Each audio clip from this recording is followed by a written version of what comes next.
during the first part of today's agenda, we're going to focus on climate solutions from mission-driven brands. And to kick us off, I'd like to welcome Jason Buechel, the CEO of Whole Foods Market, and I'm really excited for this conversation, so please give him a round of applause. Nice to see you. Danny, nice to see you as well. I heard you have been having a really busy climate week. Yes. This is event number 16 for me, my last. So I saved the best for last. Of course. Round of applause for that. Yeah, that's great. I want to ask you, it's been 40 years since Whole Foods was founded. And 44. 44, gosh, I miscounted. And so over those 44 years, can you talk a little bit about how the company has evolved and where you'd like to go? Yeah.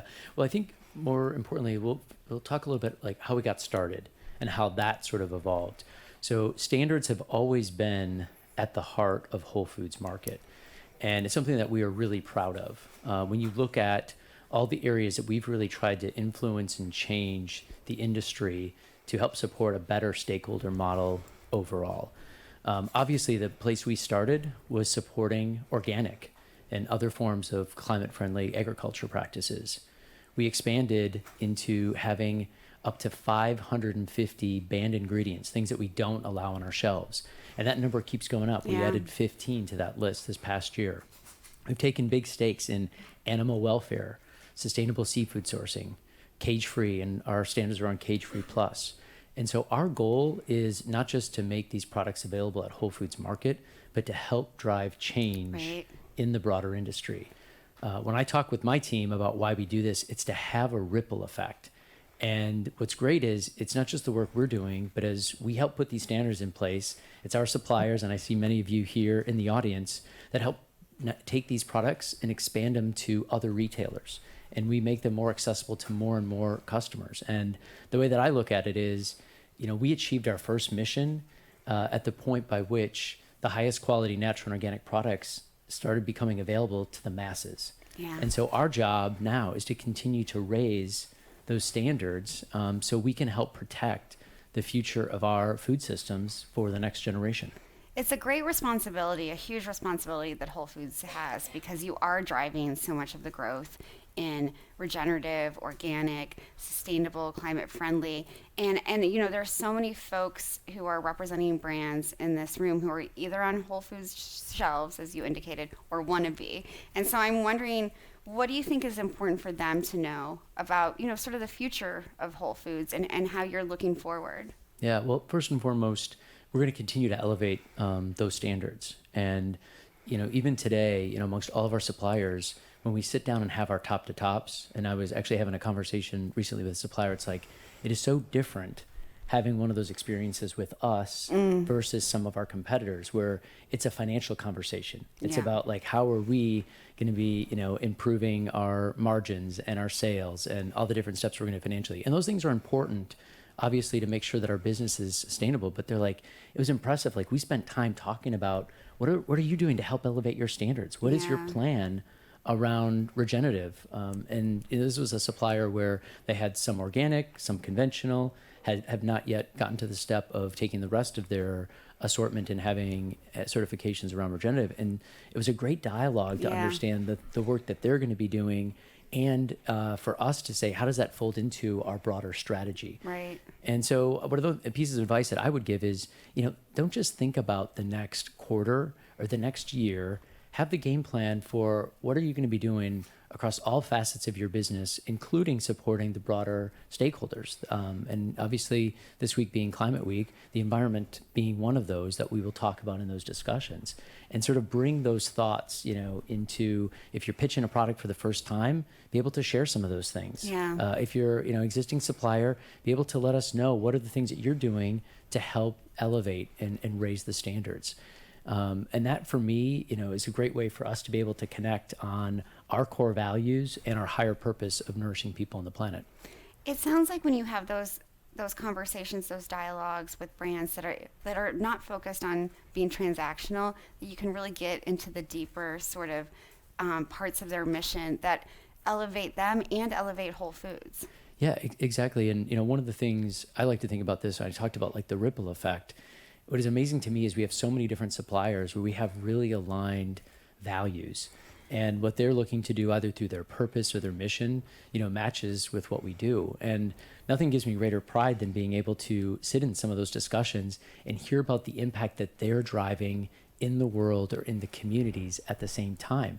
And then us being able to take that back to our team members and say, hey, because we sold these products, this amount of product, this is the impact that it's had. And what's great is, we have, partners who've been with us for decades who are really large, and then local suppliers where the same thing is happening. I've got example, a nut butter supplier where, one of their goals is to help transition, women who are currently usually unhoused and, don't have jobs into being able to support themselves long term. Mm-hmm. And they've built a whole program, and I want to say 70% plus of their team member base is women going through this program where they're ultimately able to help get them transitioned and live in a sustainable, healthy, great life. And, being able to go and visit and actually meet some of those folks, but then come back to our team member and say, because we're selling, and Ground Up is the name of the supplier, by the way, because we're selling ground up nut butter, this is the impact you're having on the local community here in Portland or here in Seattle and what have you. And so for me, having that ethos where we're connected is really powerful. And I'm sure it helps your employees just feel really connected and really loyal to what you're doing as well, because they see that impact. They're seeing products that are in their own communities from their neighbors. Yeah. And I think it helps, many times, I think you can be in a situation where values or purpose can just be words on a wall. And for us, our 10-year vision, we call Growing with Purpose. The idea is how is all this work connected for us being able to make the world a better place? Yeah. So I've been with a lot of retailers this week, too many probably, and been talking to them. And these are people, I interact with a lot, but they're still doing business as usual. So I asked you for advice for these mission-driven brands here. But what advice do you have sort of for those retailers who are still sort of stuck in the same old model, that business as usual model is just on the edges of sustainability, not really driving it? Yeah, well, I think one of the things that you can do is take some cues from us. I mentioned earlier, our goal is not just to help Whole Foods Market as a business. We want to be a positive change in the world, and it's why we're putting these standards out there. So, by all means, copy some of this stuff. Yeah. And we've actually encouraged, I've in many forums like this and talks I do, I challenge the audience to help take that step. One of the things I'm proud about as it relates to regenerative products on our shelves, you just can't put those words on a label without actually meeting one of our 3 certification requirements. And that, for me is a step we've pushed others to do as well, to make sure that there's actually third-party verification. It's not just greenwashing that's taking place. When I look at food waste as another example, this is this area, not only have we been working to, reduce our overall food waste, we set a goal of 50% by, 2030. And I've told the team, we're going to have to do far better than that. Sure. That was a low ball goal there. We need to do much better, but we've been focused on diversion and making sure if food can't be used for human consumption, how do we help it support the rest of the agricultural system? And so whether it's being used for animal feed, for us doing composting, and work we've done in this space, I've had an opportunity, I'll be doing a virtual panel actually tomorrow on this topic with one of our suppliers, is finding ways that we can take technology and take the product that we have that's not going to be able to be sold in a normal Whole Foods Market transaction, and let's get in the mouths of somebody else. And we've encouraged other folks, go talk with these companies as well. I look at it as we're not trying to keep these proprietary secrets. We want to take the success we're seeing as we can reduce food waste and then shrink, which is also good for our bottom line at the same time, and have a positive impact in being able to help get food to those who may have food insecurity. And then if the product's not going to be used, let's make sure it doesn't go in a landfill. Right. And, a lot of times there's narratives that are out there right now assuming that cows are the, number one methane contributor within our food systems. The reality is our landfills right now and food waste is actually even worse. And so we have a lot of work to do in that space. So the advice that I give them is, we're happy to share ideas in this space. These aren't things we're not trying to have competitive proprietary ideas around. we want everyone to be able to raise to a higher standard, because that ultimately is going to allow us to deliver on our higher purpose. Right. And that spirit of cooperation, I think, translates. Again, I think about your employees a lot because that's a culture that, I think breeds innovation and entrepreneurship within the company and just builds this sort of, hey, we're all in this together kind of attitude. Yeah, and one of the things that I love is it's sort of that, it's the secret sauce of Whole Foods Market. It's the passion that our team members have. I truly believe the reason why customers keep coming back to us, it's the service, the experience, the passion for our products, the knowledge and skills that our team members have. And they have this around things directly connected to our purpose as well. And a great example of that is every one of our stores has what we call a green mission ambassador. And their job is to help make sure at that store that we're actually living up to our commitments. Yeah. We're making sure stuff that can be recycled is. I was just in one of our stores in Reno and I talked with our ambassador, and that community doesn't support composting. And so we end up having to find alternative solutions, develop relationships with folks so we can make sure that this is not, something where we're just adding more into landfills. If any of you are in town a little bit longer, go to our Williamsburg store in Brooklyn. I would say our most passionate store in the company as it relates to green mission. And this store has found a way to have some of the lowest shrink levels in the entire company, and currently is running on the lowest they've ever done in the history of that store. They're doing the largest number of food donations they've ever done, and they have some of the minimal impacts on our landfills. And it's because the entire store takes pride in every single detail of making sure any waste is going through the right disposition processes. And just being there and checking in with the team on it, like, you feel the passion. Yeah. And so one of our goals is figure out how do we unleash this on all the things that we're doing that lines to our higher purpose of nourishing people on the planet. Yeah. One thing that I'm reflecting on as I'm listening to you, and it's something I've been reflecting on all week, is the power of storytelling. You're telling really good stories. It's these examples are what changed the world. And I'm wondering, again, what advice do you have for the brands in this room about how to tell their stories so that Whole Foods can effectively tell their stories? Yeah. Well, the first step I'm going to say, which is really important, is you have to have a great product. And so the reason I bring that up is, I've sat down in many discussions, and at Expo this past year, I was part of a whole process of meeting with dozens and dozens of suppliers trying to get on our shelves. And they had a great story in some case, but the product has to be at or better than what you're finding on our shelves today. Yeah. And so first key is making sure you've got a great product. So a story about just because it might be more environmentally friendly isn't actually going to get picked up. Now, the great part is as we start to practice things like regenerative agriculture, in my opinion, we've got products that are tasting better. They're actually more nutritious for us. They're more nutrient dense. And so make sure you've got that product. The next part is making sure, what is the differentiation? And so, many times I find folks, they're trying to get into a category that's highly saturated. Mm-hmm. So if you don't have differentiation, and I had this just happen with a supplier in granola, it's like there are a lot of granola suppliers that are out there. And so if you can't find differentiation around why a customer is going to want to buy this product over what they're buying today, it's going to be a hard sell. So you might have a great story behind it, but it has to be differentiated. And so my advice is figure out what those nodes are. Yeah. And what's great is there's a lot of things that you can be doing that support the environment, that support better health and wellness for customers. And then you can wrap it into the story of why this product. And my other advice is don't go too overboard. Make sure that your label, your packaging, it's clear and easy to understand. Mm-hmm. In so many cases, we're getting samples of things, and it's this is actually going to confuse the customer. And so simplicity, I think, also works. And then my advice is be able to do your pitch in under 20 seconds.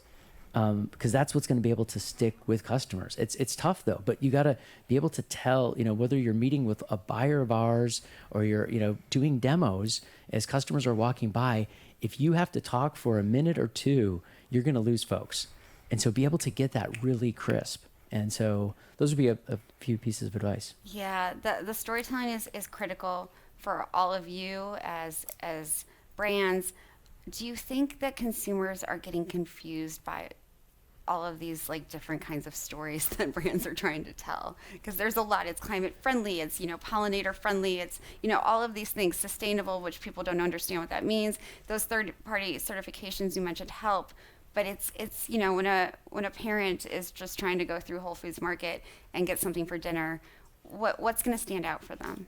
Yeah, well, I would say we've seen a lot of confusion in this space. So, and a lot of words, get used interchangeably, even though they're not at all accurate. And organic and regenerative will be in that space unless it's rock, which you get both in that particular space.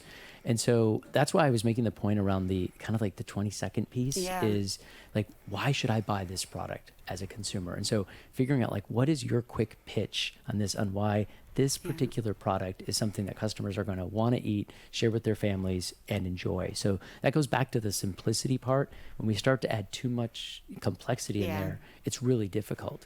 I think the other part of it is making sure that whatever you're standing for, the standards that you're putting into place, not only are they simple, but ultimately, if somebody wants to know more information, how can they easily understand that? And again, packaging can be really difficult, especially if you have a smaller product, like how you're able to communicate that. But there are a lot of customers where they are looking for very specific things as well. And our customers who, compared to any other retailer, look at dietary restrictions and preferences more so than any place else. And so making sure that it's easy to understand those differentiations, I think is a really critical point for suppliers. Absolutely. I want to talk for a moment about Gen Z. And the last time I was in New York before Climate Week, I was on stage with Kim Severson of the New York Times, and she talks a lot about how, Gen Z wants the story behind their food. They don't want a happy cow on the package, and they have this very, very strong bullshit detector. And so I'm wondering how Whole Foods and the brands that you work with are sort of cutting through that, the bullshit that is often on labels. Yeah, well, and I think that's when I was, making the point around being clear what it is and then having the traceability to it. Yeah. And if you don't, that's where the folks who, and all it takes is a few folks who notice it, and then they will turn something viral on why this brand, is either greenwashing or, really is disingenuous around the way that they're trying to present that brand. Gen Zs as a whole, like one of the things I'm really optimistic about, and we've just done some recent customer insights work in this space, they are more attuned to climate-friendly agriculture practices than any generation that we've had. And they're also not getting caught up in the political divide that's currently taking place right now, which also gives me a little bit of enthusiasm as well. Like over 70%, regardless of any of their affiliations, say like, I support these practices and I want to see them in place with our products. And 55% of them are saying, I'll actually pay a premium for it. But it comes back to saying like, I want to make sure it's real at the same time. The disclaimer I always give is, customers don't always do what they say. And I often say if they did, our jobs would be a lot easier, both as retailers and as brands.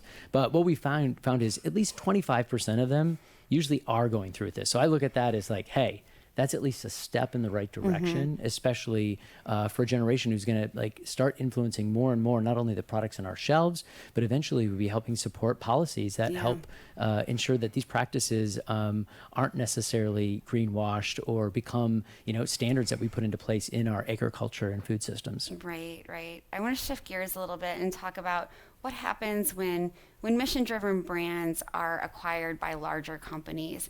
And some of them are really able to hold on to their values, and those larger companies can learn from those smaller companies, but often it works exactly the opposite way. And these are brands that you as Whole Foods have, propped up, or, they're those local products that you've propped up that then, take off. And that's great in some respects, but also, diminishes sustainability in others. Yeah.